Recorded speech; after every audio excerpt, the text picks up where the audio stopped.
नर ऋषि थे और नारायण भगवान विष्णु थे। नर ऋषि से उसने युद्ध शुरू कर दिया और जब युद्ध शुरू हुआ तो नर ऋषि नारायण का अंश था, तो दंभोद भव पर अपना बाण चलाया, उसका एक कवच टूट गया, लेकिन नर ऋषि की मृत्यु हो गई। भगवान श्री नारायण ने उसे जिलाया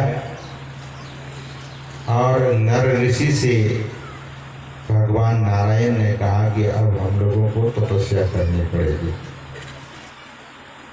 तपस्या करने के लिए भगवान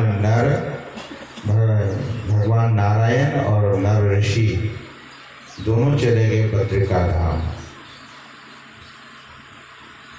बद्री धाम जब गए तो वहाँ दो पर्वत है, एक नर पर्वत है और दूसरा नारायण पर्वत है। नर पर्वत पर ध्यान करने के लिए नर ऋषि बैठते हैं और नारायण पर्वत पर भगवान श्री नारायण बैठते हैं। दोनों की तपस्या पूरी होती है। कैसे? दंभोद भव उत्पाद करने लगा तो भगवान नारायण ने नर ऋषि से कहा कि एक दिन आप तपस्या कीजिए और एक दिन मैं करूँगा। एक दिन आप युद्ध लड़िए और दूसरे दिन मैं लड़ूंगा। एक दिन में कैसे तपस्या हो गई 1000 वर्ष की। धरती का विशेष महत्व हो जाता है। तीर्थ क्षेत्र में अगर मनुष्य थोड़ा पुण्य करता है तो ज़्यादा हो जाता है, 1000 गुना ज़्यादा हो जाता है अगर पुण्य करता है, और पाप करता है तो 1000 गुना ज़्यादा हो जाता है। तीर्थ क्षेत्र कृतम पापम, तीर्थ क्षेत्र में किया गया पाप क्या होता है? महापुरुष कहते हैं, शास्त्र कहता है कि वो मल्टीपल हो जाता है।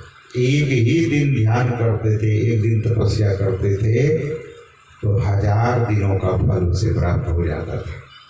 इसलिए नर ऋषि एक दिन युद्ध करते हैं तो एक कवच उसका तोड़कर फिर उनकी मृत्यु होती है तो भगवान नारायण जिला देते हैं। इस क्रम से तपस्या करते गए, ध्यान करते गए और दंभोद भव का 999 कवच तोड़ दिया गया। दंभोद भव राक्षस ने देखा कि अब तो एक ही कवच बचा है, अगर मैं युद्ध किया तो मारा जाऊंगा। डर के मारे जाकर सूर्य भगवान में छिप गया। भगवान श्री नारायण ने सूर्य भगवान से कहा कि तुम्हारे अंदर पापी चला गया है, तुम्हारे पास उसे वापस करो। भगवान सूर्य ने कहा कि जो शरण में आ गया है प्रभु, आपका शास्त्र कहता है कि शरण लेने हारे का त्याग नहीं करना चाहिए। तो भगवान श्री नारायण ने कहा कि यह दोष तुम्हें भी लगेगा, जो गलत आदमी को संरक्षण दिया तुमने। कालांतर से माता कुंती, राजा कुंती भोज की पुत्री, राजा कुंती भोज के यहाँ एक बार दुर्वासा ऋषि पधारे और दुर्वासा ऋषि की सेवा करने के लिए राजा कुंती भोज ने राजकुमारी कुंती को सेवा भार दे दिया कि तुम सेवा करेगी। तो कुंती ने महर्षि दुर्वासा की बहुत सेवा की और महर्षि दुर्वासा इतने प्रसन्न हो गए कि माता कुंती से, राजकुमारी कुंती से, उस समय वो विवाहित नहीं थी, राजकन्या थी, राजकुमारी थी। तो दुर्वासा ऋषि ने कहा कि बेटी, तुम्हारी सेवा से मैं बहुत प्रसन्न हूँ, तुम्हें जो वरदान मांगना है मांग लो। तो राजकुमारी कुंती ने कहा कि आपके आशीर्वाद से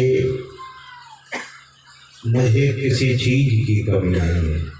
दूसरी बात ऋषिवर, मैंने जो सेवा किया है उसका मैं विनिमय नहीं करना चाहती हूँ, व्यापार नहीं करना चाहती हूँ, सेवा का फल मैं लेना नहीं चाहती हूँ।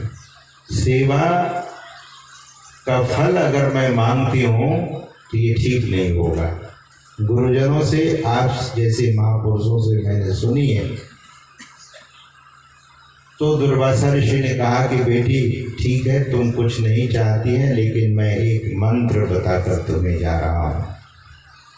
इस मंत्र से जिस देवी देवता को तुम आवाहन करेगी, बुलाएगी, वो चले आएंगे और मनोवांछित फल देंगे। दुर्वासा ऋषि तो अंतर्यामी थे कि कालांतर से इनके पति से इनको किसी पुत्र की प्राप्ति नहीं होगी, इसीलिए दुर्वासा ऋषि ने पूर्व काल में ही उसे यह वरदान दे दिया। सज्जनों, जब दुर्वासा ऋषि चले गए तब राजकन्या कुंती माता को हुआ कि ऋषि ने जो हमें मंत्र दिया है उसकी परीक्षा कर लेनी चाहिए कि सही में कोई देवी देवता आते हैं कि नहीं आते। सुबह सुबह का समय था, सूर्य भगवान पर उनकी दृष्टि पड़ी।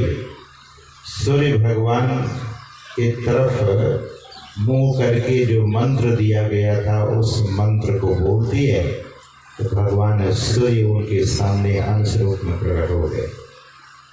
भगवान सूर्य ने कहा कि हे राजकन्या, तूने मुझे याद किया है, कहो मैं तुम्हारी क्या सेवा करूं। तो राजकन्या कुंती माता ने कहा कि अभी तो मैं केवल कौतूहलवश मंत्र की परीक्षा ले रही थी, मुझे कुछ नहीं चाहिए। तो सूर्य भगवान ने कहा कि देवता लोग आते हैं तो कुछ दे के जाते हैं, ऐसे नहीं जाते हैं। तो लो, एक पुत्र मैं तुझे देता हूँ। भगवान सूर्य वही दंभोद्भव को उनके हाथों में देकर चले गए। अब राजकन्या कुंती माता सोचने लगी कि अभी तो मैं कुमारी अवस्था में हूँ, कुमारी हूँ, इस बच्चा को लोग देखेगा तो मेरी बदनामी और मेरे पिताजी की बदनामी और जहाँ मैं रहती हूँ यहाँ की भी बदनामी होगी। तो राजकन्या थी, भीतर सारी व्यवस्था करके एक सुंदर सी पेटी बनवाती है। उस पेटी में उस बच्चे को रखकर कोमल कपड़ों से ढककर पेटी को बंद कर नदी में बहा देती है। और अधिरथ नाम का कोई नाविक था जो नदी में नाव खेलता था। उसने देखा कि बड़ा सुंदर पेटी है, उसे छानकर अपने पत्नी के पास ले जाकर खोलता है। देखता है कि अति सुंदर बालक जो कवच और कुंडल पहने हुए जन्म लिया है। दोनों निसंतान थे, दोनों को संतान की प्राप्ति हो गई।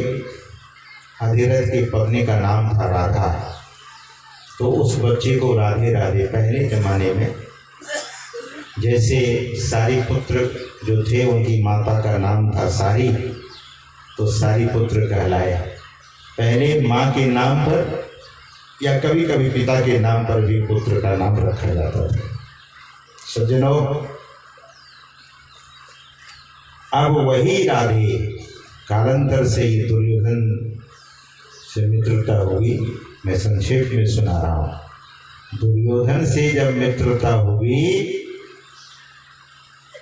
तो दुर्योधन का जो जीवन था वह अधर्ममय था, और ये तो वही राक्षस था बाद में कर्ण के नाम से प्रसिद्ध हुआ, जो कवच कुंडल पहने, शरीर में कवच और कुंडल उनके साथ ही साथ था। भगवान श्री कृष्ण एकांत में जाकर दंभोद्भव को यानी कर्ण को बहुत समझाया कि तुम पांडव हो, तुम कुंती के पुत्र हो, तुम धर्म के पक्ष में आ जाओ। लेकिन कर्ण अपनी दलील देता रहा, भगवान की बात की अनदेखी करता रहा। कर्ण की बात तर्क कुतर्क से भरा रहता था और भगवान से कुतर्क करता रहा, तर्क वितर्क करता रहा, लेकिन भगवान की बात को नहीं माना। ये कौन लोग हैं जो शास्त्र में विश्वास नहीं करता है, जो साधु संतों में विश्वास नहीं करता है, जो सद्गुरु की बातों की अवहेलना करता है, जो अवतारी महापुरुष की बातों को नहीं मानता है। ये कौन लोग हैं? ये दंभोद्भव जैसे ही लोग हैं, जो शास्त्र का तिरस्कार करता है, जो महापुरुषों के वचनों को नहीं मानता है। भगवान ने लाख कोशिश किया कि किसी तरह से कर्ण समझ ले, लेकिन कर्ण नहीं सुना।